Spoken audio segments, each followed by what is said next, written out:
Welcome to prime time debate. కవితను BRS party suspend చేసింది. ఆమె కారు దిగి వెళ్ళిపోతున్నారు. ఎక్కడికి వెళ్తున్నారు? ఆమె దారేటు? ఆమె కొత్త పార్టీ పెడతారా? పెడితే దాని ప్రభావం ఎంత? ఇలాంటి అంశాలు ఇప్పుడు తెలంగాణ రాజకీయాల్లో చర్చనీయాంశంగా మారాయి. మరోవైపు కాళేశ్వరంపై సిబిఐ విచారణకు ప్రభుత్వం ఇప్పుడే కోరింది. సిబిఐ ఎప్పుడు రంగంలోకి దిగుతుంది? హైకోర్టు ఈరోజు వచ్చిన ఆదేశాలు అక్టోబర్ 7 వరకు ఎలాంటి చర్యలు తీసుకోవద్దంటూ వచ్చిన ఆదేశాలు ఏ మేరకు సిబిఐ విచారణను ప్రభావితం చేస్తాయి? కేంద్రం సిబిఐ విచారణ గ్రీన్ సిగ్నల్ ఇస్తుందా? కేసీఆర్ కుటుంబానికి మొదటి నుంచి కూడా బీఆర్ఎస్ ఉద్యమ సమయం నుంచి, అంటే అప్పటి టీఆర్ఎస్ ఉద్యమ సమయం నుంచి మెదక్ జిల్లాలో ఉద్యమకారుడిగా, ఉద్యమ నాయకుడిగా కేసీఆర్ వెంట నడిచిన వ్యక్తి. మెదక్ జిల్లా, ఉమ్మడి మెదక్ జిల్లాకి 10 ఏళ్ల పాటు జిల్లా అధ్యక్షుడిగా పనిచేసిన వ్యక్తి. ప్రస్తుతం BJP MP, Medak MP. KCR కుటుంబానికి అత్యంత సన్నిహితుడు గతంలో. కోర్స్ ఆ సాన్నిహిత్యం ఇప్పుడుందో లేదో రఘునందన్ గారే చెప్పాలి. ఆయనతో మాట్లాడదాం ఈ అన్ని అంశాలకు సంబంధించి. రఘునందన్ గారు మనతో జాయిన్ అవుతున్నారు. రఘునందన్ గారు, గుడ్ ఈవినింగ్. నమస్తే కళ్యాణ్ గారు. మీరే కవిత ఇష్యూ మొదట్లో వెలుగులోకి వచ్చిన రోజు మీరు చేసిన కామెంట్ ఇప్పటికీ గుర్తుంది మాకు. కవిత వెనుక రేవంత్ రెడ్డి ఉన్నారు. కవిత బీఆర్ఎస్ నుంచి బయటకు వస్తుంది, కొత్త పార్టీ పెడుతుంది. మీరు చెప్పిన దాంట్లో ఈరోజు ఒక అడుగు పడ్డట్టు కనిపిస్తుంది. కవిత సస్పెండ్ అయ్యారు. రేపు 12 గంటలకు ఆమె ప్రెస్ మీట్ ఏదో పెట్టబోతున్నారు. ఆమె ఏం చెప్పబోతున్నారు మనం చూడాలి. ఏంటి అంటే మీకు ఏమైనా ఇండికేషన్ ఉందా? మీరు ఊహించారా? అసలు కవిత దారేటు, కవిత ప్రయాణం ఎటు, కవిత సస్పెన్షన్కి దారి తీసిన పరిస్థితులు ఏమనుకుంటున్నారు? ఏంటి? దాదాపు 2.5 దశాబ్దాలుగా రాజకీయాల్లో ఉన్నాను నేను. అవును, 2001 నుంచి 2025 దాకా వచ్చినాం మనం. ఈ 2.5 దశాబ్దాల రాజకీయ జీవితంలో జరుగుతున్నటువంటి పరిణామాలను నిశ్చితంగా గమనిస్తే దానికి పెద్ద జ్యోతిష్కుడో పెద్ద విశ్లేషకుడు కావాల్సినటువంటి అవసరం లేదు. జరుగుతున్న పరిణామాల దారెట్టిపోతుందనే చాలా స్పష్టంగా కనబడింది. ఈ 2.5 దశాబ్దాల నా రాజకీయ జీవితంలో ఉన్నటువంటి అనుభవంతో నేను మాట్లాడినాను. మీరు ఇంట్రోలో చెప్పినట్టు రఘునందన్ రావు ఆ కుటుంబానికి దగ్గర, టీఆర్ఎస్ ఉద్యమకారుడు, జై తెలంగాణ అన్నాడు, ఒక పుష్కర కాలం పాటు టీఆర్ఎస్ పార్టీలో కొనసాగిండు. ఇవన్నీ చెప్పిన మీరు మళ్ళీ ఎప్పుడన్నా ఇంట్రో చెప్తే ఇంకో మాట కూడా చెప్పాలి. ఎదురు లేదు, తిరుగులేదు, మమ్మల్ని ఎవరు ఎదిరించలేరు, మమ్మల్ని ఎవరు ఓడించలేరు అని విర్రబీగిన టీఆర్ఎస్ పార్టీకి మొట్టమొదటిసారిగా అదే జిల్లాలో వాళ్ళ సొంత ఊరిలో ఆ పార్టీకి పరాజయాన్ని చూపించిన రఘునందన్ అని కూడా చెప్తే ఇంట్రోకి పూర్తి అర్థం వస్తుంది అనేది నా భావన. ఉప ఎన్నికతోటే బీజేపీకి కూడా ఊపొచ్చింది. నేను ఆ విషయాలకు పోదలుచుకోలేదు.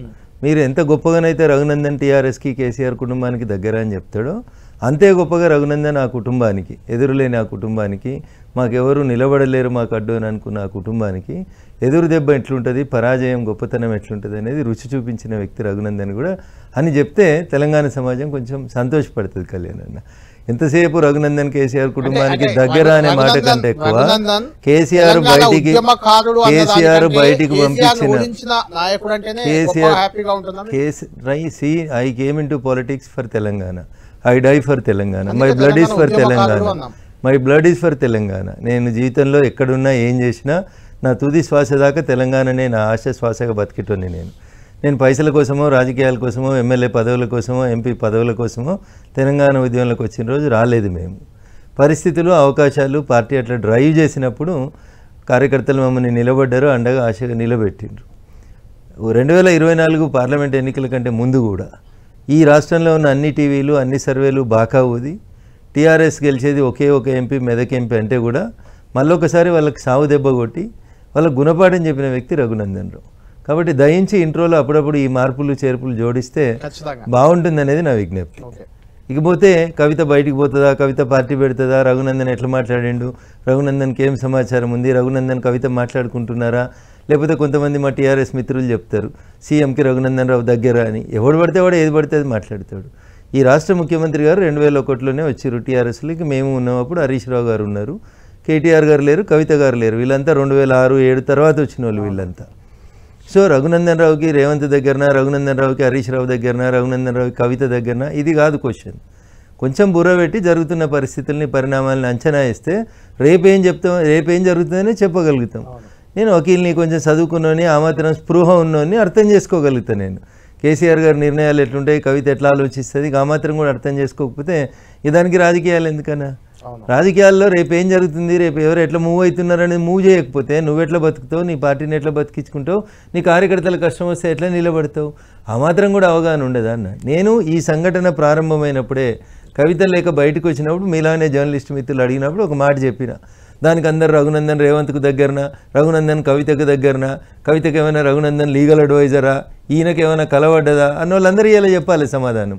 రేపు చెల్లి అడుగులు ఎడిపోతున్నాయి అనేది రేపు చెప్పురు, ఎల్లుండి చెప్పురు, ఇంకో 4 రోజుల తర్వాత చెప్పుండ్రి. ఓకేనా? నేను చదువుకున్న స్కూలు, నేను నేర్చుకున్న పాఠాలు, నాకు రాజకీయ ఓనమాలు నేర్చుకున్నటువంటి స్థలం నన్ను కొంచెం ఊహించడం నేర్పించింది. నాకు ఫోర్కాస్ట్ ఎట్లుంటుంది అనేది తెలుసుకోవడం నేర్పించింది. అంటే ఊహించారు రఘునందన్ గారు కవితను 100% మీరు ఎవరు ఊహించని రోజే నేను ఊహించాను. కవిత సస్పెండ్ అవుతుందని ఊహించినా, కవిత పార్టీ పెడుతుందని కూడా ఊహించినా, చాలా మంది ఎకసెక్కాలు చేసిన వాళ్ళకి రఘునందన్ రావు చెప్పిందే కరెక్ట్ అవుతుంది అనేది ఇంకో 4 రోజుల కన్నా అర్థమవుతుందని నేను అనుకుంటున్నా. అందులో వాస్తవం కనబడుతుంది కదా. కేసీఆర్ గారు అడుగులు ఎట్లా పోతాయో చూసినాం, కవిత ఎంత మొండిగా ఉంటుందో కూడా నాకు తెలుసు కాబట్టి చెప్తా ఉన్నా. నేను అక్కడ ఏం జరుగుతుందో నేను చెప్తాను. ఏంటి ఇప్పుడు కేసీఆర్ సస్పెండ్ చేశారు, కవిత బయటకు వచ్చారు, ఆ జాగాలో మీరుంటే ఏం చేస్తారు? ఎవరైనా తప్పదు, అది ఎవరైనా జీవన్ మరణ సమస్య వచ్చినప్పుడు కొట్లాడతారు. ఆమె కూడా పార్టీ పెడుతుంది, కొట్లాడుతుంది అని చెప్పిన నేను. అంత తొందరగా సరెండర్ ఎట్లయితుంది? కాదు కేసీఆర్ గారు తన పదవికి ఎట్లయితే రాజీనామా చేసిండో రేపు చెల్లె కూడా అట్లే రాజీనామా చేసి హంగామా చేస్తుంది. సరే, తను సక్సెస్ అవుతుందా కాదా, ప్రస్తుతం ఉన్న రాజకీయ పరిస్థితుల్లో ఆమె రోల్ ఏముంటుంది, ఆమె వెనకాల ఎవరున్నారో, ఆమె ముంగట ఎవరున్నారు, ఇవి అప్రస్తుతం. అంటే మీరు ఇంకొకటి కూడా చెప్పారు ఆ రోజే, కవిత పార్టీ పెడుతుంది, దాని వెనక రేవంత్ రెడ్డి ఉంటారు, ఆ తర్వాత షర్మిల పార్టీ ఎలా అయితే రేవంత్ రెడ్డి కాంగ్రెస్ లో విలీనం అయిద్దని కూడా చెప్పారు. రేవంత్ రెడ్డి ఉంటారు అనే మాట ఎందుకు చెప్పినా అంటే, మీకు రాజశేఖర్ రెడ్డి గారు 2వ ముఖ్యమంత్రి అయ్యే కంటే ముందు ఈ రాష్ట్రంలో జరిగినటువంటి ఎన్నికల సందర్భంగా ఏం జరిగిందో మీకు చెప్పిన నేను గాలికి మాటలు మాట్లాడతలేను కళ్యాణ్ అన్న. రాజశేఖర రెడ్డి గారు మొదటి టర్మ్ 5 సంవత్సరాలు పూర్తి చేసుకొని 2వ టర్మ్ ఎన్నికలకు పోయే కంటే ముందు ఈ రాష్ట్రంలో ఒక పార్టీ వచ్చింది. పేర్లు వ్యక్తుల గురించి నేను మాట్లాడదలుచుకోలేదు. ఒక పార్టీ వచ్చింది, ఆ పార్టీ ఎవరి ఓట్లను చీల్చింది, ఆ పార్టీ వల్ల ఎవరికి లాభం జరిగింది, ఆ పార్టీ తర్వాత ఎండ్ల కలిసిపోయింది అనేది ఆలోచించేంత రాజకీయ పరిజ్ఞానం ఉంటే క్రిస్టల్ క్లియర్ కనబడుతుంది. అధికారంలో ఉన్నటువంటి ముఖ్యమంత్రులు 2వ టర్మ్ అధికారంలోకి రావడం కోసం ప్రతిపక్షాల ఓట్లను చీల్చేందుకు జరుగుతున్నటువంటి ఒక రాజకీయ క్రీనీడ. దీంట్లో ఉన్నదేముంది, దాచుకునేది ఏముంది అన్న? బీఆర్ఎస్ ఓట్లను చీల్చేందుకు జరిగిందా, ఇది బీఆర్ఎస్ నే చీల్చేందుకు జరిగిందా? ఏం జరుగుతుంది అనేది కొన్ని సమస్యలకు కాలం పరిష్కారం చెప్తుంది. రేపు కవిత పక్కన ఎవరు నిలబడతారు, కవిత ఎటుపోతుంది అనేది వాళ్ళ పూర్తిగా అంతర్గతమైనటువంటి వ్యవహారం. రేపు కవిత రెస్పాండ్ అయిన తర్వాత మాట్లాడుకుందాం. ఇప్పుడే మనం తొందరపడి మనం ఎందుకు చర్చ పెట్టుకోవాలి? అంటే రఘునందన్ కూడా కవితతో గానీ కేసీఆర్ తో గానీ గతంలో పరిచయాలు సంబంధాలు ఉన్నాయి కాబట్టి ఇప్పుడు కళ్యాణ్ గారితో పార్టీలోకి ఆహ్వానిస్తారా, తీసుకుంటారా వస్తే? ఇంత తొందరపడాల్సినటువంటి అవసరం లేదేమో అని నేను చెప్తా ఉన్నాను. నేను మీకు ఇంత తొందరపడే కోవిల కూసింది అన్నట్టు ఎందుకు అంత తొందరపడాలి? మాకేం అవసరం, మాకేం తొందర? అది పూర్తి వాళ్ళ కుటుంబ వ్యవహారం, పైసల పంచాయతీ, రాజకీయ వారసత్వ పంచాయతీ, నీకెంత నాకెంత అన్న దగ్గర వాళ్ళు కొట్లాడుకుంటున్నారు. పూర్తిగా నన్ను అడిగితే ఒక లైన్లో చెప్పమంటే అది వాళ్ళ కుటుంబ అంతర్గత వ్యవహారం, మేము దాని గురించి పట్టించుకోవాల్సిన అవసరం మాకు లేదు. కానీ ఒక రాజకీయ పార్టీలో ఉన్నాం కాబట్టి, రాష్ట్రంలో జరుగుతున్నటువంటి రాజకీయ పరిణామాల గురించి మాట్లాడమన్నారు కాబట్టి మాట్లాడుతూ ఉన్నాం తప్ప ఇప్పుడే మేము కవిత గారిని ఆహ్వానిస్తాము అనేటువంటి సందేహం మీకు రావడమే తప్పు. ఎందుకంటే Bharatiya Janata party is a party with difference అని చెప్పుకుంటూ వస్తూ ఉన్నాం. అవినీతి పరులతోటి అంటగాగొద్దని అనుకుంటా ఉన్నాం. చాలా జాగ్రత్తలు తీసుకొని చాలా స్పష్టంగా భారతీయ జనతా పార్టీ సిద్ధాంతాలు నమ్మి ముందడుగులు వేసేటోళ్ళతోటే మేము పోతా ఉన్నాం తప్ప మేము ఎక్కడ అవినీతి పరులతో అంటే కాగుతలేము. మీరు అలా అంటారు, జనరల్ గా అవినీతి పరులు, అవినీతి చేసిన వాళ్ళు, కేసుల్లో ఉన్నవారు, బ్యాంక్ కరప్ట్ చేసిన వాళ్ళు, ఇలాంటి వాళ్ళంతా బీజేపీలో చేరితే సచ్చిళ్ళు అయిపోతారనే ఒక ప్రచారం కూడా బయట ఉంది కదా. ఇప్పుడు మీకు టీవీలు ఉన్నాయి, మీకు ఛానళ్ళు ఉన్నాయి, మీకు యూట్యూబ్ ఛానళ్ళు ఉన్నాయి, మీకు కింద 200 మంది జీతం తీసుకొని పనిచేస్తున్నారు కాబట్టి మీరు నోటికి వచ్చినట్టు మాట్లాడతారు. ఇది మంచి పద్ధతి కాదని, ఇది మంచి పద్ధతి కాదని. అదే ఇప్పుడు అందుకనే కేసీఆర్ గారు ఎక్కడున్నారో మీకు కూడా గుర్తుండాలి, అది కూడా మీకు గుర్తుండాలి అంటున్నా. అట్లా అహంకారపూరితంగా మోడీలు, బోడీలు, ఈడీలు అన్నోళ్ళు పోయి తిహార్లో ఊచలేక పెట్టుకొని వచ్చారు. ఇంకా అహంకారం తగ్గకుండా ఏది పడితే అది మాట్లాడి ఏది పడితే అది చేస్తామంటే భూమి గుండ్రంగా ఉంటుంది అనేది గుర్తుపెట్టుకోవాలి కళ్యాణ్ గారు. అది గుర్తుపెట్టుకోక ఈ అహంకారపూరితమైన మాటలు మాట్లాడొద్దు. వాషింగ్ పౌడర్ నిర్మా రేపు ఏమవుతుందనే చూద్దాం. ఇంకొద్ది రోజులైనాక ఆ నిర్మాను మీరు వాడుకుంటారా లేకపోతే నిర్మా పెట్టి బండ కొడతారా బట్టలు నుంచి. కాలం చాలా గొప్పది. ఇయ్యలేదో ఉంది అధికారం అనే అహంకారంతో వీరవేయవద్దు. నేను అప్పుడు కూడా చెప్పిన, ఈ చెల్లెకి చెప్పినా, అన్నకు కూడా చెప్పిన, ఏది పడితే అది మాట్లాడుతూ ఉన్నారు. మీ వయసు, మీ ఏజ్, వీటన్నింటిని దృష్టిలో పెట్టుకొని దయచేసి ఈ దేశ ప్రధానమంత్రిని ఉద్దేశించి ఏది పడితే అది మాట్లాడొద్దని చాలాసార్లు చెప్పినాం. ఇప్పుడు ఈ చర్చ చూసి కింద పెట్టిస్తారు, స్క్రోలింగ్లు పెట్టించుకుంటే బూతులు తిట్టిస్తూ ఉంటారు. ఇంత సంస్కార విహీనంగా పోయి దీంతో పాలిటిక్స్ చేస్తామని అనుకుంటే పొరపాటున కూడా వాళ్ళు బతకరు, గుర్తుపెట్టుకోరు మీరు. నేను మళ్ళీ చెప్పిపోతా ఉన్నా మీకు నిండు స్టూడియోలో కూర్చొని. ఇట్లా పిచ్చి పనులు చేసుకొని సోషల్ మీడియాతో ఏదో బతుకుతాం, ఆగమాగం అయిపోతామని అనుకుంటే అది ఎవరైనా సరే దేన్నైతే నమ్ముకున్నావో దాంతో మునిగిపోతావు నువ్వు, గుర్తుపెట్టుకో. నువ్వు ఆ సోషల్ మీడియా ఇలా నీకు చేస్తుందో రేపు నాకు చేయదని అనుకోవద్దు. కాలం చాలా బలమైంది, చాలా గొప్పది. అందుకని వాస్తవాలు చెప్తే జీర్ణించుకునే స్థితిలో ఉండాలి. వాస్తవాలు చెప్తే జీర్ణించుకునే స్థితిలో ఉండాలి. వాషింగ్ పౌడర్ నిర్మా గురించి మాట్లాడిన వాళ్ళు రేపు ఏం మాట్లాడతారో ఇంకా చూద్దాం. కదా అంటే ఈ క్వశ్చన్ అడగడానికి ప్రత్యేక కారణం కూడా ఉంది. ఎందుకంటే చెప్పారు కదా కొద్దిసేపటి క్రితం మా లక్ష్మణ్ గారు చెప్పారు కదా, అవినీతి పరులకి బీజేపీలో స్థానం లేదని కొద్దిసేపటి క్రితమే మా సీనియర్ నాయకులు లక్ష్మణ్ గారు రాసిన లేఖలో గానీ ఆమె చేసిన కామెంట్ గానీ ఒకటి ఉంది. తాను జైల్లో ఉన్నప్పుడు బీఆర్ఎస్ బీజేపీలో విలీనం చేసేందుకు చర్చలు జరిగాయి, విలీనం చేస్తే తను బయటకు వదిలేస్తామని బీజేపీ హామీ ఇచ్చింది, ఇలాంటి మాటలు ఆమె మాట్లాడారు. కాబట్టి ఒక మాట కళ్యాణ్ గారు, ఇట్లాంటి ఆరోపణలు చేస్తున్నటువంటి మిత్రులంతా మరి బీఆర్ఎస్ని మెర్జీ చేసుకున్నాకనే కవితకు బెయిల్ ఇద్దాం కదా. బీజేపీ ఒకవేళ బెయిల్ ఇచ్చేది ఉంటే ఈ మాత్రం కూడా బుర్ర లేకుండా అవగాహన లేకుండా మాట్లాడతారు. బెయిల్ అదే ఎవరంటే వాళ్ళకి బుర్ర ఉందో లేదో అవగాహన ఉందో లేదో ఆలోచించుకోవాలి. బెయిల్ బీజేపీ ఇస్తుందా? ఏం మాట్లాడతారు కళ్యాణ్ గారు? అందుకనే నేను ఏమంటున్నా, ఈ వాషింగ్ పౌడర్ నిర్మాతోటి కొంతమంది బ్రెయిన్స్ ఆఫ్ అవుతాయి కొద్ది రోజుల తర్వాత. మీరు చూస్తుంటారు, కాలం చాలా గొప్పది. కింద ఎకసక్కాలాడి కామెంట్లు పెట్టినంత మాత్రాన్ని ఎవడు భయపెట్టేవాడు లేడు. మేమంతా జై తెలంగాణ అన్నప్పుడు వీళ్ళంతా అసలు ఏడున్నారు తెల్లని వాళ్ళతోటి స్క్రోలింగ్లు పెట్టించి కింద బయటలు పెట్టించుకునేంత సంస్కారహీనంగా మాట్లాడితే ఎట్లుంటుంది? అట్లా మాకు మాట్లాడడం రాదేంది? చాలా బాగా మాట్లాడగలుగుతాం మేము. రైట్. కవిత ఎఫెక్ట్ తెలంగాణ రాజకీయాల్లో ఎలా ఉంటుందంటే ఏం చెప్తారు? కాలం నిర్ణయిస్తుంది. ఉంటుందా అసలు కాలం నిర్ణయిస్తుంది. ఎఫెక్ట్ ఏమైనా ఉంటుంది అనుకుంటున్నారా? ఇక ఉల్లిగడ్డలతోటి రాజకీయం మారిపోయిన దేశం మన దేశం. మీరు అట్లా అంతా ఎవరిని అంత తక్కువగా అంత చిన్నగా చూడాల్సినటువంటి అవసరం లేదు. చిన్న ఉల్లిగడ్డల ధర రూపాయి పెరిగిపోతే రూపాయికి పెరిగిపోతే ఎవరెవరి రాజకీయాలు ఎట్లా మారిపోయినాయి, ఎవరి ఫేట్ ఎట్లా మారిపోయిందో చూసినాం మనం ఈ దేశంలో. అందుకనైనా ఎవరిని అంత తక్కువ చేయొద్దు, ఎవరిని అంత చిన్నగా చేయొద్దు, ఎవరిని అట్లా గంజిలో ఈగని తీసినట్టు తీసేసేయద్దు. అట్లా తీసేసిన వాళ్ళం కాబట్టి, అట్లా బాధపడ్డ వాళ్ళం కాబట్టి బదులా ఎట్లా తీసుకున్నామో కూడా మీరు సమాజానికి గుర్తుంటుంది. అందుకని తొందరపడే ఎవరిని చిన్న చూపు చూడదు. మొత్తానికి కవితను మీరు పెద్ద చూపే చూస్తున్నారు, కవిత ఎఫెక్ట్ ఉంటుందని అనుకుంటున్నారు. అని నేనేమంటున్నా, ఒకరే అని అనుకోవద్దు. ఒక గీత చిన్నగా చినిగిపోయిందని అనుకున్న వాటిని నెగ్లెక్ట్ చేస్తే 4 రోజుల తర్వాత అంగి మొత్తం చినిగిపోతుంది అన్న.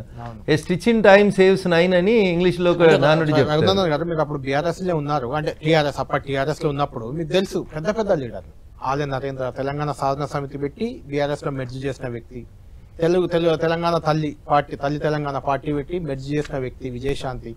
ఇలాంటి వాళ్ళు పార్టీలో చేరారు, వాళ్ళని పార్టీలో రాత్రికి సస్పెండ్ చేశారు. పార్టీలను మెర్జ్ చేసిన వాళ్ళని బీఆర్ఎస్కి ఏం కాలేదు, చెక్ చేయట్లేదే. నేనేమంటున్నా, ఇప్పుడు ఒకరి గురించి తక్కువగా ఒకరి గురించి ఎక్కువగా మాట్లాడుకోవడం నా ఉద్దేశం కాదు. అంటే వాళ్ళ వెర్షన్ అది. అదే టీఆర్ఎస్ పార్టీ అట్లే చాలా మందిని ఉద్దేశించి చాలా మాట్లాడింది. చాలా మంది రఘునందన్ కూడా బలమైన నాయకుడు మీద ఆయన బయటకు పోయినా బీఆర్ఎస్ ఏం కాలేదు, మీరు గెలిచినా కూడా బీఆర్ఎస్ ఏం కాలేదు. సరే, రఘునందన్ కంటే ముందు ఎన్ఎం శ్రీనివాసరెడ్డి కూడా బయటకు పోయిండు. పాలమూరులో ఏం జరిగిందో టీఆర్ఎస్ గుర్తుంటే మంచిగా ఉంటుంది. నేను అదే చెప్తా ఉన్నా, ఏది పడితే అది మాట్లాడతాం. మాకు డబ్బు ఉన్నది, అహంకారం ఉందని, ఒళ్ళు ఉన్నదని ఇట్లా చూసుకుంటే ఇట్లా అనుకుంటా చూస్తుంటే కాలం నిర్ణయిస్తుంది అంటున్నా. Your fate is already return. తొందరపడద్దు ఎప్పుడు కూడా. ఎవరిని అంత చిన్న చూపు చూడాల్సినటువంటి అవసరం లేదు. ఎవరికుండే విలువ, ఎవరికుండే గౌరవం వాళ్ళకు ఉంటుంది, ఎవరికుండే శక్తి వాళ్ళకు ఉంటుంది. అట్లాంటి చంద్రశేఖరరావు గారు తెలుగుదేశంకి వెళ్ళి రాజీనామా చేసి బయట వారేసి వచ్చినప్పుడు చాలామంది అన్నారు, ఈయన పొద్దుగల లేవడు, రాత్రి 12 దాకా పడుకోవడం, రకరకాల నెగిటివ్ కామెంట్స్ చేసారు.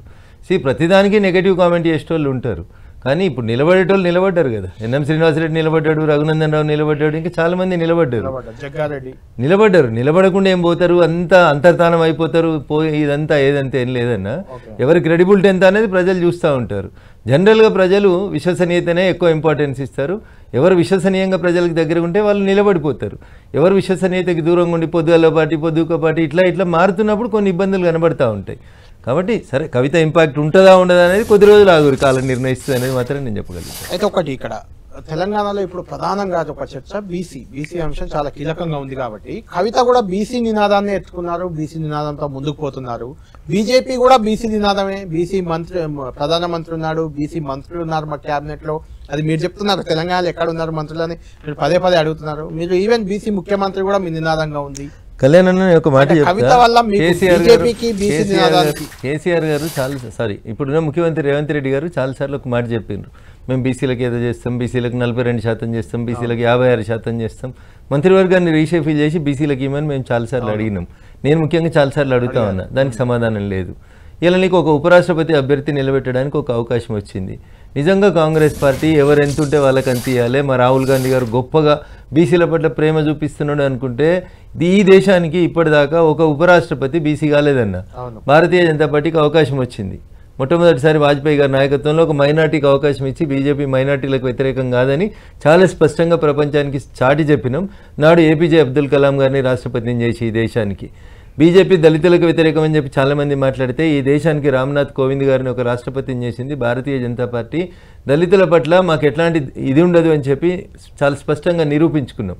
మాకు స్పష్టమైన మెజారిటీ వచ్చిన రోజు మేము ఓడిపోయే సీట్లు ఇస్తలేం కళ్యాణ్ అన్న, మేము ఓడిపోయే సీట్లు ఇస్తలేం. That is the difference between Congress and BJP, అది గుర్తుపెట్టుకోండి.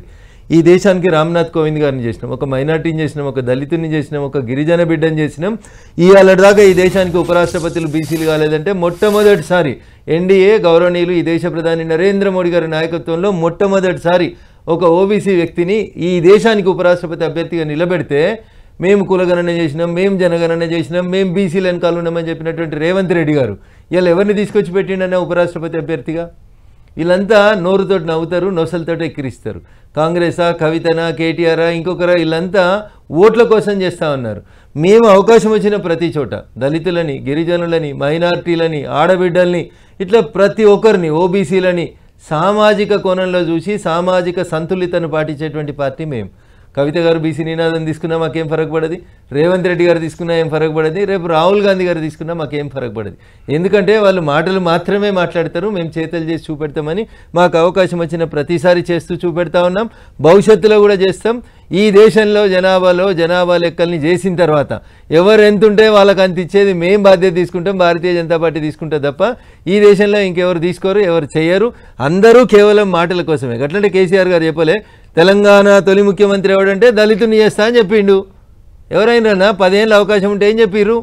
2014లో గెలిచి రెండోసారి 2018 ఎన్నికలకు పోయే కంటే ముందు ముఖ్యమంత్రి గారిని ఎవరో మీలాంటి జర్నలిస్ట్ మిత్రుడు ఇంటర్వ్యూ చేస్తే ఏమన్నారు కేసీఆర్ గారు? అవును నేను చేస్తా అని చెప్పినా, నేను చేయలేదు, రెండోసారి ఎన్నికలకు పోయినా, అయితే కూడా మళ్ళీ నా పార్టీ గెలిపించి 80 సీట్లు ఇచ్చారు, మీరు ఏం మాట్లాడుతున్నారో అని అడిగినరు. అవునా? మేము అట్లా మాట తప్పమన్నా. ఫస్ట్ టైం కూడా మేనిఫెస్టోలో కూడా లేదులేండి. నరేంద్ర ఆయన 100 సభలలో చెప్పారు, 100 సభలలో చెప్పారు కేసీఆర్ గారు, ఎన్నికల ముందు 100 సభలలో చెప్పిండ్రు కేసీఆర్ గారు తెలంగాణ రాష్ట్రానికి తొలి ముఖ్యమంత్రిని దళితున్నే చేస్తా అని చెప్పిండ్రు. అయితే రఘునందన్ గారు ఇప్పుడు తెలంగాణ రాష్ట్రానికి తొలి మహిళా ముఖ్యమంత్రి కవిత కావాలనే ఒక ప్రయత్నంలో తెలంగాణ బహుజన రాష్ట్ర సమితి టీబీఆర్ఎస్ అంటే టీఆర్ఎస్ బీఆర్ఎస్ రెండు కలిసి వచ్చేలా ఒక పార్టీ పెట్టే ఆలోచన ఉన్నట్టు అయితే ప్రచారం జరుగుతుంది. అది ఎంతవరకు వాస్తవం రేపు 12 గంటలకి అని చెప్తారేమో చూడాలి. అవకాశం ఉందంటారా కవితకు ముఖ్యమంత్రి అయ్యే అవకాశం ఉందా? సో నేను జ్యోతిష్కున్నైతే కాదు, అంటే మీరు ఫ్యూచర్ అంటే మీరు ఇంత రేపటి ఆమె ప్రెస్ మీట్ చూసిన తర్వాత, శ్రీమతి కవిత గారి ప్రెస్ మీట్ చూసిన తర్వాత మాట్లాడుకుందాం. రైట్. రఘునందన్ గారు ఇంకొక పాయింట్, కాళేశ్వరం కమిషన్ విచారణ 665 పేజీల రిపోర్టు అదంతా మీరు చూసే ఉంటారు. దాన్ని సిబిఐకి అప్పగిస్తూ తెలంగాణ అసెంబ్లీ తీర్మానం చేసింది. ఆ రిపోర్ట్ ఆధారంగానే ఇస్తున్నామని చెప్పింది. పిసి ఘోష్ రిపోర్ట్ ఆధారంగా చెప్పలేదు. అట్లా మీరు ఎక్కడ తప్పు, అసెంబ్లీలో తెలంగాణ అసెంబ్లీలో చర్చ అదే కదా. కాళేశ్వరంలో ఉన్నటువంటి కాళేశ్వరం మీద ఎంక్వైరీ చేసినటువంటి పిసి ఘోష్ కమిషన్ రిపోర్ట్ మీద అసెంబ్లీలో చర్చ జరిగింది. కానీ మీరు తర్వాత జరిగినటువంటి పరిణామాలు జీవో ఏమి ఇచ్చారు అనేది ఒకసారి తర్వాత పిసి ఘోష్ కమిషన్ రెండు ఉన్నాయి, అందులో 2 ఉన్నాయి, ఇంకా ఇతర అంశాలు కూడా ఉంటాయి. అందులో అన్ని అంశాలని కలగలిపి దీన్ని సిబిఐ విచారణకు అని చెప్పి రాష్ట్ర శాసనసభ ఒక తీర్మానం చేసింది. సరే, ఇప్పుడు ఈ రోజు నిన్నను హైకోర్టు మాట్లాడుతూ దాని మీద ఇంటీరియర్గా ఒక అక్టోబర్ 7 వరకు చర్యలు తీసుకోవద్దు అన్నారు. చూద్దాం, ఫుల్ ఫ్లెడ్జ్డ్ విన్న తర్వాత ఏమంటది హైకోర్టు అనేది చూద్దాం. అంటే ఒకటి మీరు అడ్వకేట్ కూడా కాబట్టి అడుగుతున్నాను, అక్టోబర్ 7 వరకు అయితే వెసులుబాటు ఇచ్చింది పిసి ఘోష్ కమిషన్ మీద, పిసి ఘోష్ కమిషన్ నివేదిక మీద చర్య తీసుకోవద్దని ఇచ్చారు. మేము దాని మీద చర్య తీసుకోము. ముఖ్యమంత్రి గారు కాళేశ్వరం మీద చేయండి అని ఇంకొక లెటర్ రాస్తారు. పిసి ఘోష్ కమిషన్ నివేదిక కాదు, పిసి ఘోష్ కమిషన్ నివేదికను అట్లే ఉంచుండ్రి, ఈ విచారణని కాళేశ్వరంలో జరిగినటువంటి అవినీతి మీద విచారణ జరపమని చెప్పి సిబిఐకి ఇంకొక లెటర్ ఇస్తుంది రాష్ట్ర ప్రభుత్వం. దెన్ హోంమంత్రితో శాఖ ముందు 2 ఆప్షన్స్, ఒకటి కోర్టు డైరెక్షన్, 2 రాష్ట్ర ముఖ్యమంత్రి, రాష్ట్ర శాసనసభ లేదా భారత పార్లమెంటు, భారత ప్రధానమంత్రి నిర్ణయం తీసుకొని సిబిఐ విచారణకి ఇవ్వడానికి అవకాశం ఉంటుంది. ఇందులో ముఖ్యమంత్రి గారు ఒకవేళ కోర్టులోంచి వచ్చినటువంటి ఉత్తర్వులు నేను గమనించలేదు, అందులో ఏమొచ్చినాయి అనేది అక్షరాక్షరం చదివిన తర్వాత ఒకవేళ పీసీ ఘోష్ గారు ఇచ్చినటువంటి కమిటీ రిపోర్ట్ మీద యాక్షన్ తీసుకోవద్దు అనుకుంటే ఆ రిపోర్ట్ని అట్లే పెట్టేస్తారు. ఎన్డీఎస్ఏ ఉంది, విజిలెన్స్ రిపోర్ట్ ఉంది, లేదా రాష్ట్ర ప్రభుత్వం ఫీల్ అవుతుంది, రాష్ట్ర కేబినెట్ ఫీల్ అయ్యి మళ్ళీ ఒక లెటర్ పెడతారు. రాష్ట్ర కేబినెట్ సంపూర్ణంగా నమ్ముతుంది, దీంట్లో అంతర్రాష్ట్ర వ్యవహారాలు ఉన్నాయి, ఇతరత్ర వ్యవహారాలు ఉన్నాయి, వేల కోట్ల రూపాయలు బ్యాంకులకి వెళ్ళి వచ్చిన లోన్లు ఉన్నాయి, ఇది ఒక అతిపెద్ద స్కామ్ కాబట్టి దీని మీద సిబిఐ విచారణ చేయండి అంటారు. ఆటోమేటిక్గా సిబిఐకి ఆ లెటర్ పోయిన తర్వాత సిబిఐ ఎట్లా మూవ్ అవుతుంది అనేది ఇంకా అప్పుడు అందరికి తెలిసినటువంటి విషయమే. కాబట్టి పీసీ ఘోష్ కమిషన్ రిపోర్ట్ని ఆపమంటున్నారు మీరు. రిపోర్ట్ ఏందనేది అసెంబ్లీలో చర్చించారు.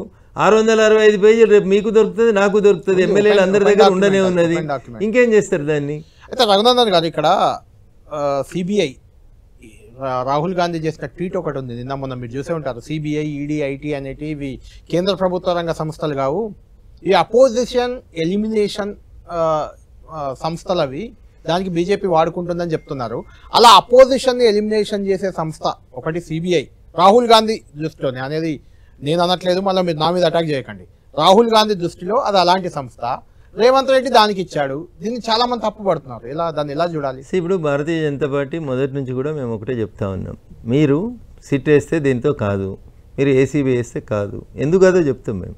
మీరు వేసినటువంటి సిట్ 2 సంవత్సరాల నుంచి టెలిఫోన్ ట్యాపింగ్ కేసు లోపల 4 అడుగులు కూడా ముందుకు పోతలేదు. ఎవరో 4 పోలీస్ ఆఫీసర్లని దొరికిరని అడ్డంగా ఆయనతో తీసుకుపోయి రిమాండ్ చేసిరు తప్ప మీరు ఈ రోజు దాకా ఏం చేస్తుంది మీ సిట్? మీ స్పెషల్ ఇన్వెస్టిగేషన్ టీం 2 సంవత్సరాలు అయింది. టెలిఫోన్ ట్యాపింగ్ ఎంత పెద్ద నేరం అది. రఘునందన్ రావు పేరు ఫోన్ నెంబర్కి ఎదురుగా ఏదో నక్సలైట్ నాయకుని పేరు చేసి టెలిఫోన్ ట్యాపింగ్ చేయించారు. అట్లా ఎమ్మెల్యేలే చేయించారు, ఎంపీలే చేయించారు, ఆఖరికి వాళ్ళ కుటుంబ సభ్యులే చేసుకున్నారు. బహుశా కవితమ్మ ఫోన్ కూడా విన్నట్టున్నారు ఈ లెక్కను చూస్తే. ఇట్లా అందరి ఫోన్లు విన్నారు కదా. రాష్ట్ర ముఖ్యమంత్రి, ప్రస్తుత ముఖ్యమంత్రి పిసిసి అధ్యక్షుడు ఉన్నప్పుడు 100 సార్లు చెప్పిండు, నా ఫోన్లు వింటురు, మా కుటుంబ సభ్యుల ఫోన్లు వింటురు, టెలిఫోన్ ట్యాపింగ్ చేస్తున్నారు, దీని మీద చర్య తీసుకోమని. ఇప్పుడు అదే ముఖ్యమంత్రి గారు మొన్న ఎప్పుడో మీరు మీడియా మిత్రులు ఎవరు అడిగితే ఏమన్నారు? టెలిఫోన్ ట్యాపింగ్ అయింటే నాకు నోటీసులు ఇస్తుంటుండే కదా, నాకు నోటీసులు రాలేదంటే బహుశా నా ఫోన్ ట్యాపింగ్ కాలేదేమో అన్నారు. అయిపోయింది. ఇంకా సిట్ కేసులో ఏం లేదని ముఖ్యమంత్రి గారే చెప్పారు కదా. అందుకనే మేము మొదటి నుంచి చెప్పినాం, ఇది ఇక్కడ లోకల్గా ఉండేటువంటి పోలీస్ అధికారులు సిట్ ఇచ్చినా ఏసీబీ ఇచ్చినా చేయలేరు. వాళ్ళకు ఉండేటువంటి ఇబ్బందులు, వాళ్ళకు ఉండేటువంటి ఎక్విప్మెంట్స్, వాళ్ళకు ఉండేటువంటి పరిమితుల వల్ల ఈ కేసును సిబిఐకి ఇవ్వండి అని మొదటి నుంచి అడుగుతూ వచ్చినాం. ఏ కేసుల్ని? కాళేశ్వరం అడిగినాం, టెలిఫోన్ ట్యాపింగ్ అడిగినాం. ఈ రాష్ట్రంలో జరిగినటువంటి అనేక అవకతవకల మీద సిబిఐని పిలువండి, సిబిఐకి అప్పగించండి అని అడిగినాం. 2 సంవత్సరాలు మీరు నడిపించారు. మీరు ముఖ్యమంత్రి ఇంకో 2 నెలలు అయితే 2 సంవత్సరాలు అవుతుంది. అంటే రఘునందన్ గారు మీకు తెలియంది ఏం లేదు, సిబిఐ, ఈడీ కేసులు కూడా అందులో ఎన్నిటికి ఈ విచారణ పూర్తయింది, ఎన్ని కేసులు వాళ్ళ చేతిలో ఉన్నాయి, ఎన్నిటి విచారణ ఎలా సాగుతుంది, ఎంతమంది కన్విక్షన్ పడింది, ఎంత పర్సెంటేజ్ ఎంత, ఇవన్నీ మీకు తెలుసు. అంటే ఆగమాగం ఒకటే రోజులో చేస్తే ఇప్పుడు తెలంగాణలో పోలీసులు చేస్తే అక్విటల్ వస్తలేదా, కర్ణాటకలో పోలీసులు చేస్తే అక్విటల్ వస్తలేదా? సిబిఐని ఉత్తపుణ్యానికి బ్లేమ్ చేయాల్సినటువంటి అవసరం లేదన్న.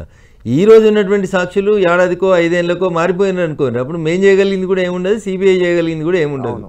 It all depends upon the court. అక్కడ ఉన్నటువంటి న్యాయమూర్తి గారు, అక్కడ ఉన్నటువంటి అడ్వకేట్ల తెలివితేటలు, వాళ్ళ పాఠవం, వాళ్ళ దీనివల్ల వాళ్ళు క్రాస్ ఎగ్జామినేషన్ చేస్తూ వస్తూ ఉంటారు.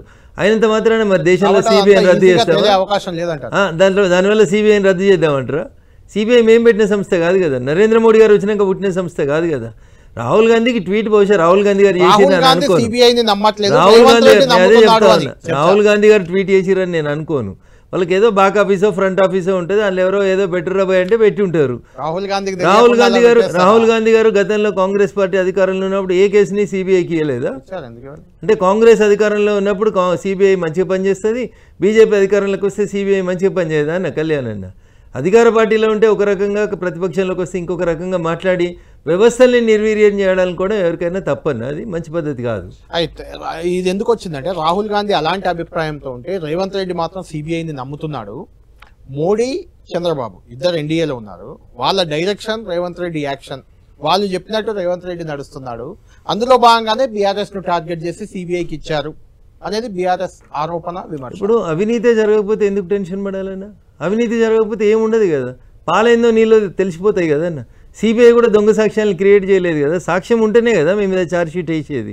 సాక్ష్యం లేకుండా ఛార్జ్షీట్ వేస్తారా? సాక్ష్యాలు లేకపోతే కోర్టు ఛార్జ్షీట్ని ఒప్పుకుంటుందా? అంటే ఎందుకు దొంగ అంటే భుజాలు ఎందుకు తడుముకుంటారు అనేది ఒకసారి వాళ్ళు ఆలోచించాలి దయచేసి. మీరు నీతిమంతులే, ఫేర్గా ఉన్నారు, మీరంతా ఏడ తప్పు చేయలేదు, కడిగిన ముత్యాలే కదా. మా చెల్లె కూడా చెప్పింది కదా, నేను కూడా కడిగిన ముత్యం వల్ల వస్తా అని. అట్లా వీళ్ళంతా కడిగిన ముత్యాలే కదా. విచారణకి ఎందుకు భయపెట్టాలి? ఎందుకు నిరసనలు ఎందుకు చేయాలి? ధర్నాలు ఎందుకు చేయాలి? రాస్తా రోకోలు ఎందుకు చేయాలి? ఇవి చాలా తప్పుడు నిర్ణయాలు అంటున్నాయి. ఇట్లాంటి తొందరపాటు పనులే మంచివి కావు. కాళేశ్వరం కార్పొరేషన్ పేరిట దాదాపు 70-80 వేల కోట్లు ప్రజాధనాన్ని లోన్ తీసుకొచ్చారు. దాని మీద లెక్కలు అడగొద్దా అన్న? ఎవరు అడగాలి? ఏ బ్యాంక్ ఇచ్చింది? దేని బేస్కి ఇచ్చింది? అనుమతులు ఏమున్నాయి? వీటన్నిటి మీద విచారణ జరగొద్దా? మేము మాట్లాడితే అపోజిషన్గా మాట్లాడినాం. మీ బిడ్డనే చెప్తుంది కదా అవినీతి జరిగింది, అలా అవినీతి పరులు ఉన్నారు, మా నాన్నని అనవసరంగా ఇరికిస్తున్నారని రఘునందన్ రావు చెప్తే రాజకీయాలలో కోపం కొద్దీ కేసీఆర్ని తిట్టిండని మీరు అనుకోవచ్చు. అరే ఇంట్లోనే మనిషి వచ్చి చెప్తుంది కదా బయటకు వచ్చి. కవిత మాటలు రఘునందన్ నమ్ముతున్నారా? నేనేమంటున్నా ప్రజలు నమ్ముతున్నారా లేదనే చూడుండ్రి. నమ్ముతారా? ఆధారాలు వస్తాయారో రేపు సిబిఐకి ఇచ్చినాక చూడుండ్రి. ఆధారాలు లేకపోతే సిబిఐ ఛార్జ్షీట్ అయ్యేది కదా. ఆధారాలు ఉంటేనే కదా మిమ్మల్ని దోషులుగా నిలబెడుతుంది, మిమ్మల్ని అరెస్ట్ చేస్తుందా తీసుకుపోతుందా, వాళ్ళ ముందు సాక్ష్యాధారాలు వచ్చినప్పుడే కదా. కాళేశ్వరం అవినీతిని నిజంగా సిబిఐ తెలుస్తుందా? ఎందుకంటే లిక్కర్ స్కామ్, కవిత లిక్కర్ స్కామ్ లో ఉన్నారు, జైలుకి వెళ్ళి వచ్చారు, 5-6 నెలలు జైలుకి కూడా వెళ్ళారు. ఎన్నికల ముందు కేసు పెట్టడం, అసెంబ్లీ ఎన్నికల ముందు, పార్లమెంట్ ఎన్నికల ముందు అరెస్ట్ చేసి జైలుకి పంపడం, దానివల్ల మీరు 8 సీట్లు గెలిచారనే ఒక చర్చ. ఈ మాట మాట్లాడితే నాకు అరికాలకి ఎత్తుకు వస్తుంది అన్న. కవిత అరెస్ట్ అయితే మేం గెలుచుడైందన్న, కవిత అరెస్ట్ అయితే మేం గెలుచుడైంది, బీఆర్ఎస్ దెబ్బతింది, కవిత అరెస్ట్ అయితే మేం గెలుచుడైంది. ఏం మాట్లాడతారు?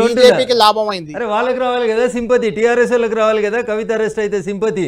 అయ్యో కవితమ్మని అరెస్ట్ చేసిరని బీఆర్ఎస్ వాళ్ళు పొలవమని ఏడ్చుకుంటే పొర్లుడు దండాలు పెడితే బీఆర్ఎస్ 17 ఎంపీలు గెలవాలి. ఏం గెలిచింది? కవితను అరెస్ట్ చేస్తే మాకు లాభం అయిందన్న. ఏం మాట్లాడతారు మీరు? ప్రజల్ని అవమానిస్తున్నారు మీరు. 8 మంది ఎంపీలను గెలిపించిన ప్రజల్ని అవమానిస్తున్నారు మీరు. కవితను అరెస్ట్ చేస్తే మేం గెలిచినామా?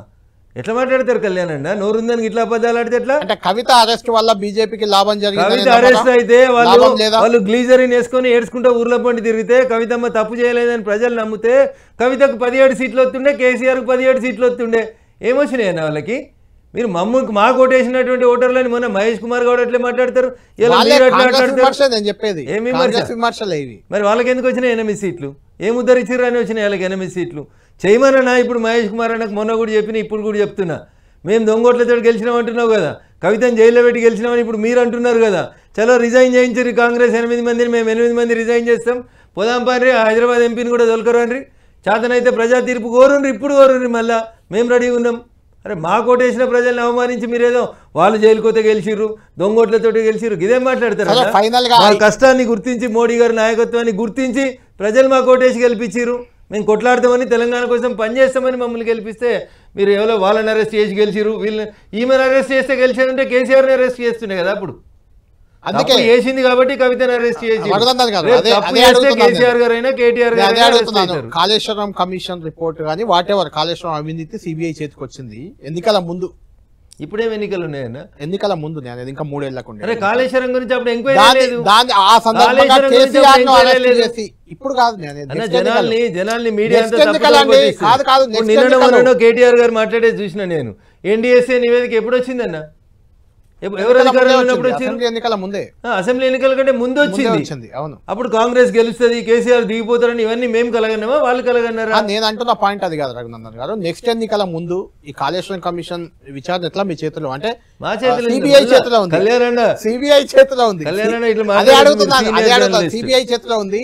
సిబిఐ ఒకవేళ విచారణ తేల్చి ఎన్నికల ముందు హరీష్ రావునో లేకుంటే కేసీఆర్ నో అరెస్ట్ చేయడం వల్ల ఎలాగో బీజేపీకి తెలంగాణలో అధికారం వస్తుందని నమ్మకం మీకు ఉంది కాబట్టి అది మీకు ఉపయోగపడే అవకాశం ఉందంటారా నెక్స్ట్ ఎన్నికల్లో? ఈ అరెస్ట్లతోటి ఈ జైళ్లతోటి మేము ఎలక్షన్స్కి వెళ్ళాలని అనుకోవట్లేదు. నీతిగా నిజాయితీగా ప్రజలకు సేవ చేసుకుంటూ ప్రజల ఆదరణ ప్రజల మెప్పు పొంది ఈ దేశంలో అంత్యోదయ లక్ష్యంగా పనిచేసి పేదల కోసం పనిచేసి 10 ఏళ్లలో 25 కోట్ల మందిని పేదరికం నుంచి బయటికి తెచ్చి భారతీయ జనతా పార్టీ ప్రజల మనసుల్ని గెలవాలనుకుంటుంది తప్ప మిమ్మల్ని అరెస్ట్ చేసో, నన్ను అరెస్ట్ చేసో, కవితను అరెస్ట్ చేసో, కేసీఆర్ని అరెస్ట్ చేసో ఎన్నికలు గెలవాలనుకుంటే అందరు ప్రతిపక్ష నాయకులను అరెస్ట్ చేసి జైల్లో పెడతాం. ఇందిరాగాంధీ అప్పుడు వెనకటికి అట్లే చేసింది, అందరూ ఎమర్జెన్సీకి ఓడిపోయింది. అదే అప్పుడు అట్లా పెట్టింది. అప్పుడు ఏమైంది? కాంగ్రెస్ ఓడిపోయింది. మరి అట్లాంటి తప్పుడు పనులు మేము చెయ్యము అని చెప్తున్నా. మా పార్టీ ఉద్దేశం అది కాదు అని చెప్తున్నా. మంచి చేసి గెలవాలనుకుంటున్నాం, ఈ దేశానికి సేవ చేసి గెలవాలనుకుంటున్నాం అని చెప్పారు నరేంద్ర మోడీ గారు. నేను ఈ దేశానికి ప్రధాన సేవకుని అని చెప్పారు. నేను దోసుకునేటోళ్ళు నైకాతే కిసుకుబి నైక్ అనేది ఎత్తుమని చెప్పిండు ఆయన. నేను తినా ఎవరిని తినని అని చెప్పిండు. మీరు మాకన్నీ బురద పూస కార్యక్రమాలు పెడతారన్న. మీడియాకి ఇదేం కోపం అన్న? మా మీద కోపం లేదు, ఏం జరగబోతుంది అనేది, ఏం జరుగుతుంది అనేది కాలం నిర్ణయిస్తుంది కొన్నిటిని. Your fate is already return. నేను 100 సార్లు చెప్తా, శివుడు ఆజ్ఞ లేకపోతే చీమ గర్వది. మీకు జైలు పోవాలని రాసి ఉంటే పోతారు మీరు, నాకు పోవాలని ఉంటే పోతే దాన్ని నేను మార్చలేను కదా. అట్లా అది కర్మానుసారే బుద్ధి అని భగవద్గీతలో శ్రీకృష్ణుడు చెప్తాడు. దుర్యోధనుడు 5 ఊర్లు ఇస్తే అయిపోయేదానికి వారి కర్మ, వాడు అట్లా చావాలని ఉంది కాబట్టి, అట్లా మహాభారత యుద్ధం జరగాలని ఉంది కాబట్టి 5 ఊర్లు కాదు 5 ఇంచులు ఇవ్వాలన్నాడు. కవిత అడిగింది ఏందో ఇస్తే పోయే పంచాయతీకి, ఇలా ఆ పంచాయతీని ఎందుకు తెచ్చుకుంటారో వాళ్ళు ఆలోచించుకోవాలి. ఫైనల్ క్వశ్చన్, కాళేశ్వరం మీద సిబిఐ విచారణ ఎలాగూ జరుగుద్ది, గ్యారంటీ జరిగే అవకాశం ఉంది, దిగుతుంది సిబిఐ, జీవో క్లియర్ చేశారు సిబిఐ లైన్ క్లియర్ ఇస్తూ. కాబట్టి సిబిఐ మీ ఎంపీ మల్కాజ్గిరి ఎంపీ ఈటెల రాజేందర్ను కూడా విచారిస్తుందా? ఆయన తప్పు ఉంటే ఆయన కూడా జైలు పంపుతుందా? నేను మళ్ళీ చెప్తున్నాను, నీకు తప్పు చేస్తే మా పార్టీలో ఉండే ఎంపీలైనా పక్క పార్టీలో ఉండే ఎంపీలైనా చట్టం ముందు అందరూ సమానమే, అందరూ శిక్షించబడతారు. ఒకరోజు వెనక ముందు విచారణ పూర్తి కానియండి, సిబిఐని రానియండి, దానికి రాజకీయ రంగు పులుమకండి దయచేసి. ఎందుకంటే అది భారతీయ జనతా పార్టీ వచ్చినాక, నరేంద్ర మోడీ గారు వచ్చినాక పెట్టిన సంస్థ కాదు. మాకంటే ముందు సిబిఐ కొన్ని వేల కేసులను ఇన్వెస్టిగేషన్ చేసింది, చాలా కేసులలో కన్విక్షన్ ఇచ్చింది, కొన్ని కేసులలో కన్విక్షన్ ఇప్పించలేకపోయింది. It all depends. వాళ్ళు ఓన్లీ ఇన్వెస్టిగేటింగ్ ఏజెన్సీ అన్న, వాళ్ళు శిక్ష చేసే ఏజెన్సీ కాదు. వాళ్ళు ఇన్వెస్టిగేషన్ చేసి ఛార్జ్ షీట్ తీసుకుపోయి జడ్జి గారి ముందు ఉంచితే ఆ న్యాయస్థానంలో జరిగేటువంటి ట్రయల్ని బేస్ చేసుకొని గౌరవ న్యాయమూర్తి గారు ఇచ్చేటువంటి జడ్జిమెంటు.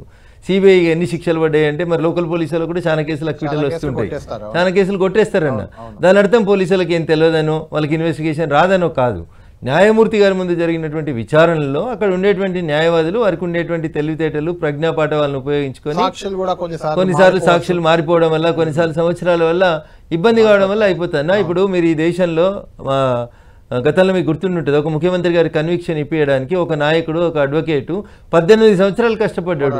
18 సంవత్సరాలు పోరాడితే ఆమె మళ్ళీ ఆ మధ్యలో 3 సార్లు ముఖ్యమంత్రి అయింది. అట్లాంటి వ్యక్తికి శిక్ష పడడానికి 18 ఏళ్ళు కొట్లాడాల్సి వచ్చింది న్యాయం గురించి తెలుసు.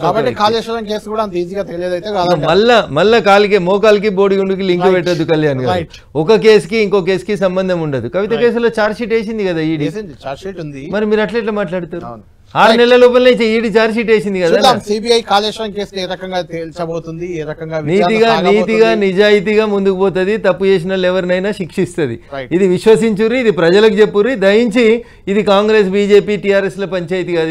ఇది నీతి అవినీతి అనేటువంటి అంశాలకు సంబంధించిన పంచాయతీ, దాదాపు 1,00,000 కోట్ల ప్రజల ధనానికి సంబంధించినటువంటి పంచాయతీ. కాబట్టి దయించి మీరు కూడా దయించి మీడియా మిత్రులు కూడా ఆ రకంగా సహకరించమని సవినయంగా వేడుకుంటారు. థ్యాంక్ యూ రఘునందన్ గారు. మొత్తానికి తెలంగాణలో 2 అంశాలు, ఒకటి కాళేశ్వరం కేసు సిబిఐ రంగంలోకి దిగుతుంది, రెండోది కవిత దారి, ఆమె ఏం చేయబోతుంది రేపు అనేది. ఈ 2 అంశాలు ఏ పార్టీకి, ఖచ్చితంగా బీఆర్ఎస్ పార్టీకే ఇబ్బందికరంగా మారే అవకాశం ఉంది. దాన్ని బీఆర్ఎస్ ఏ రకంగా ఓవర్కమ్ అవుతుంది, ఆ లాభం బీజేపీకా కాంగ్రెస్కా, మనం వేచి చూద్దాం. ఇది థ్యాంక్ యూ రఘునందన్ గారు.